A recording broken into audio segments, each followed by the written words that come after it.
Hey, welcome back. What do you do when the market shifts under your feet and you had nothing to do with it? Sounds familiar, right? In the current world we live in. Well, I'm talking about the kind of shift that hits you like a storm from far away and you didn't cause it, but you can't stop it. You can't even steer it. Examples, of course, is what's currently going on with terrorist conversations, but also war and access loss to countries you operate in, supply chain breakdowns. A pandemic is a good example.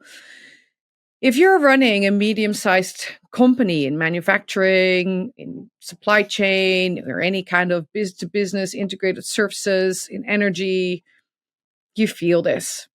Actually, I think almost any business these days can feel these kind of major shifts and consequences. Leadership today isn't just about scaling, it's about navigating constant uncertainty, market disruptions, and high pressure decisions. If you're dealing with chaos, bottlenecks, and relentless pressure, welcome to the Business Emergency Room. These are the kind of events that hit your business from the outside, right? So we're talking today about things that are macroeconomic, geopolitical, or global supply chain events, and you don't control them. And that what makes them so frustrating.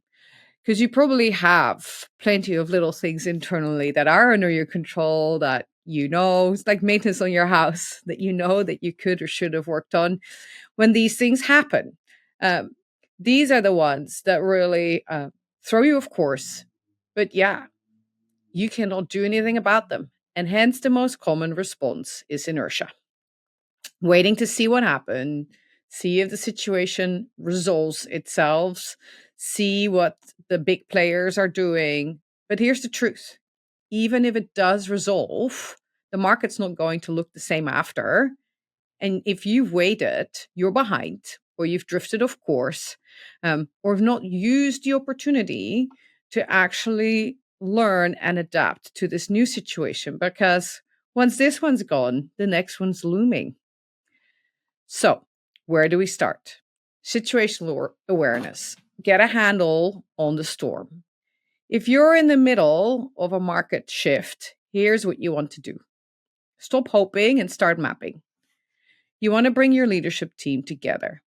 Better yet, I think you should really consider bringing in some of your external partners or stakeholders, the one that are um, affected equally by these critical pieces and are not, of course, in bed with your competitors. So you need to have a trust relationship there.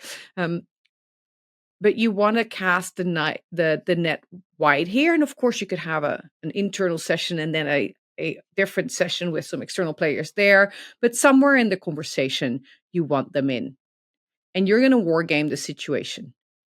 What you need to do is create the clearest picture you can of what you know, what you don't know, and what you can control.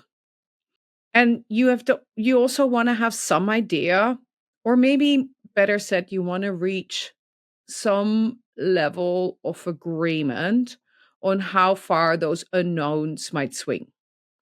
So this is not about solving everything right now. It's about creating that situational awareness. It's building a shared understanding of the situation and the fixed and the moving parts.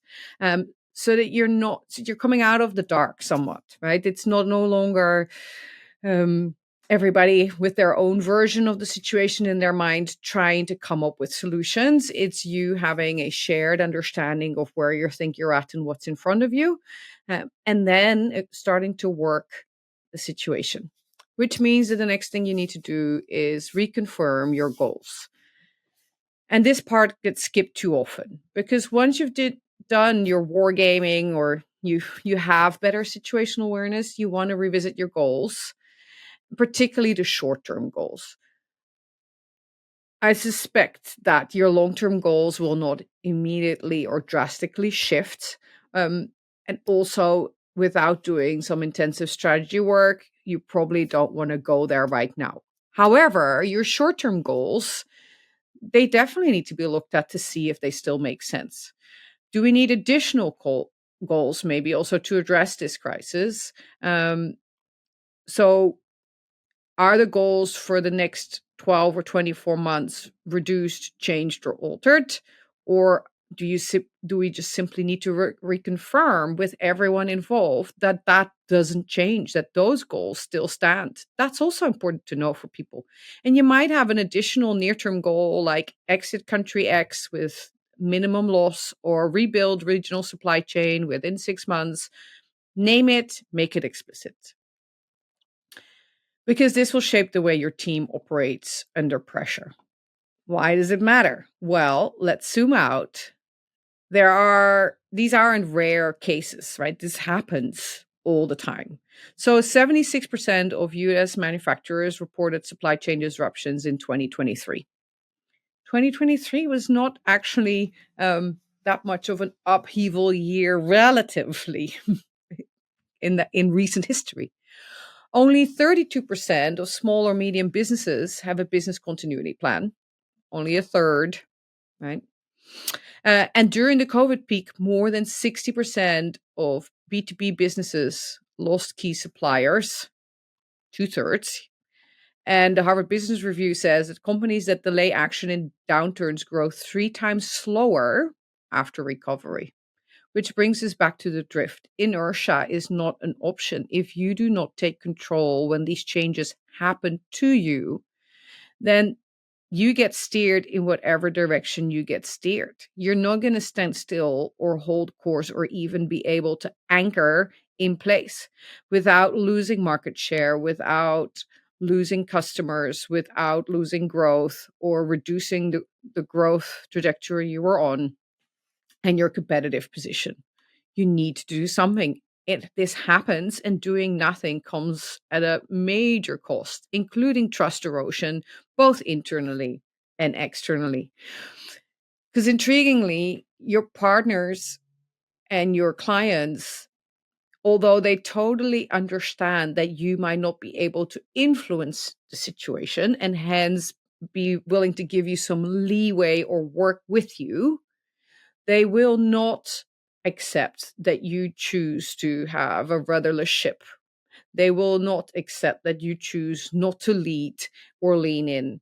That will erode trust quicker than anything else with your clients, but also internally. Being adrift is not a good look on any business. So, what are some practical moves that businesses can make right now? The good news is you don't need massive new investment. I get it. In those kind of situations, nobody is looking at major new investments. And you are not the unlikely the trend setter or the one who controls the major infrastructure or the working of your business segment. And so you are not the first to invest. You are dependent on investment, and investors do not do well with uncertainty. So they will do stuff behind the scenes just like you should, but the investment doesn't immediately happen. If anything, that comes to a grinding halt for a while. You do need momentum though. So there are 10 things you can work on now, even if uncertainty is still high, which is continuing the wargaming, right? You've created a situational insight of where you're at.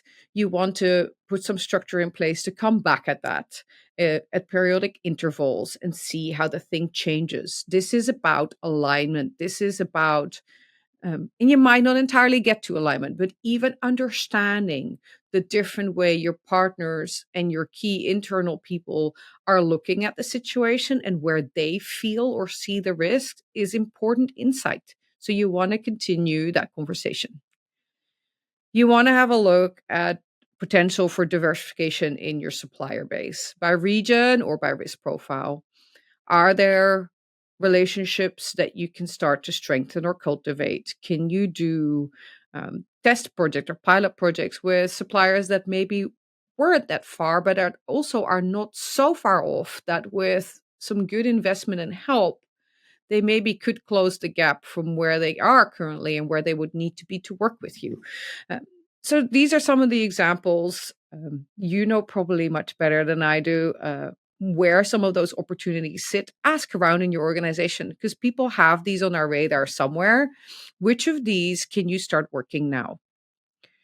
Redefine critical products and services by impact, not revenue.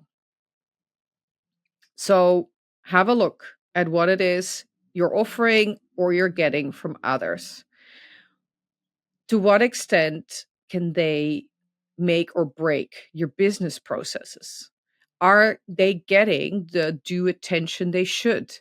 Too often, when I come into organizations and they are in any kind of upheaval, not necessarily caused by a market shift, we find out that some of the most critical product or services that they consume or that they provide to others are not considered high value and hence not given the due care and attention that they need. So you want to map what it is you're taking in and what it is that you're giving out in terms of the impact they have up and or down the chain or in your business continuity so that you are aware of these and can maybe alter how you're managing those or how you're looking at them. If you don't have a group of people who at all times works across the silos or cross functional or maybe across operating units, a team that has a chance at seeing the disconnects and the mismatches or the overlap, then you might want to establish a team. Or if you have that functionality, you might want to put a team in place, or you might want to temporarily hire somebody to actually map this out for you and identify where some of the biggest hotspots are in that place in terms of interface management, so so that there's extra time and attention on this. This is with the intention of winning time and responding timely and fast. So think of it this way. If you need to move at a moment's notice and already have a lot of uncertainty that you're managing around or a lot of volatility, the last thing you need is to find out that there's internal disconnects that you could have known about. So, this is about if we're accelerating the schedule on the left side, what happens on the right side. If we are going to play with different supply options or different relationship or different payment options in our supply chain on the left side, how does that hurt or impact what's building on the right side, both long term and near term? And that doesn't mean you don't want to do these things. You want to understand the action and reaction that takes place and the priorities that the different parties have on their plate. So creating that ability to look over the fences and uh, is important, and it only works if you have people who have time to spend time with these teams. So if you near or in a kind of immediate situation need that kind of those kind of eyes, and you've recently done some kind of internal reviews or audits, or you have anybody who's been involved with that, I would start there, because that's a team or a person that's already went in to look at a lot of your departments. And they don't necessarily need to be able to draw a lot of conclusions. They need good listening ears and they need to be able to point out when what gets told on the left side conflicts what gets told on the right side, and or play back what they hear from the left in different wording to the right side of the business. So that there is a chance when they didn't pick up on it the first time when it was discussed in the jargon of that department, for instance, that they maybe have a better chance hearing it in different vocabulary. So it's about connectivity and opening those doors and having a pair of eyes that looks into all the kitchens, and not just one at a time and then reports up. Then that which means where do you have blind spots or single points of failure? Where are you dependent on one, both internally in terms of people potentially, uh, or externally in terms of suppliers? Uh, and building that capability or that interface facing capability will help you identify those. And yeah, now is the time to do something about those. Think about if you have an opportunity to create some short cycle offers, because these are macroeconomic events. The market is very understanding. Typically, your clients are more understanding. Um, so, offering some short term different solutions to at least make something work for now is typically useful for almost everybody in that space, because they also nobody else has decision timelines that are long either, and so you're offering an alternative that is appropriate for the current situation, that can be made work with some limited changes on all sides. um, is generally a win. And actually, in my opinion, in my experience, creates also better relationships actually with all, because you learn more about each other's operations and businesses in making some changes and working some of these. And I've seen some of these near term alternative solutions turn into new long term relationships and solutions and business. So have a look at what it is you can do and make work that has maybe a short cycle, but that works in whatever the now looks like. Run some cash flow stress tests for different disruption scenarios, or start working on your liquidity, right? Can you build up something that will buy you time when things get even worse than they do? So if you're not entirely in the eye of the storm, but it's raging and you don't know how long it's going to last or how far it's going to go, or if there's another one right behind it, what is it that you can do to increase your liquidity, to increase your ability to sing it out a little longer? Um, Potentially out of your wargaming, you have some basic material to work with. I think this is something you can work in a smaller team and doesn't need as many eyes on it. You might not want as many eyes on it. I do think you can gather ideas out of the whole organization, but then work them in a smaller group. You might want to run some pilot programs on alternative distribution routes and markets, and maybe start working a plan B for one major system or market. If you've been thinking about expanding in an entirely different direction that is somewhat removed or different or unaffected by the current situation, then maybe now is the time to actually pilot those. And last but not least, you need to communicate your goals and your unknowns clearly to the teams. When you are um, making changes, when you are in a volatile market, when there is a lot of uncertainty, um, having clarity on the lighthouse you're aiming for, so your goals, is very helpful because it creates calm and empowerment and strength within your organization. Because even if the storm is raging outside, if my leadership is clear to me what we're heading towards, I'm going to be working on that because it will calm me down. It will give me a sense of direction. And I'm likely affected by these conditions in my personal life too. So having the clarity at work, at least where I'm going and what we're doing and what we're working on, even if that's some alternative scenarios, and even if that's, even if I as an employee understand that that's scary or uncertain or might not work out successfully, and that our business is you know, at risk, because of what's happening, having something to do and to work on is very helpful in those situations and creates a lot of calm and a lot of trust and a lot of buy-in to leadership, to the business, um, and once generally, and makes such that employees generally want to help and work, and do the best they can to help out and start to bring in more than they may do normally, right? Offer up more ideas, more engagement. So don't let the fact that you can't solve the big storm stop you from working on the parts that you can control. There's a lot of things you can work on. The most important thing is that you might want to work on short term plans and shorter horizon. So that's the kicker in this. if you are planning long-term solutions in a highly unstable market, you want to shorten your planning horizon. So if you are working on some really long-term strategic plans, you might want to look at what your interim milestones are and see if you might need to even break it up in more interim deliverables.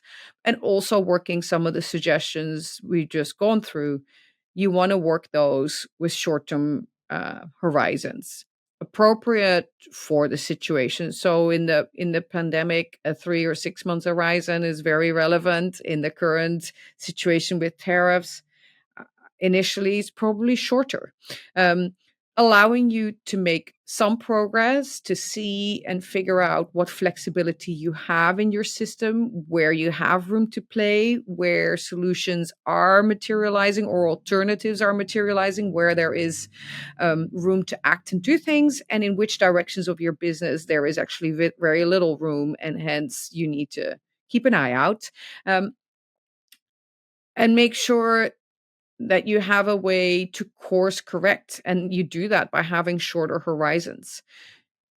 I say course correct because I do really believe that there's many roads that lead to Rome, and you know your business. And if you war game and try to make the best possible decisions with what you know and what you don't know, I seldom see businesses make the complete wrong decisions. I see them pick something that they have the relative highest confidence could work, and yeah, there's course corrections from progressive insight, but I don't see major pivots in those situations.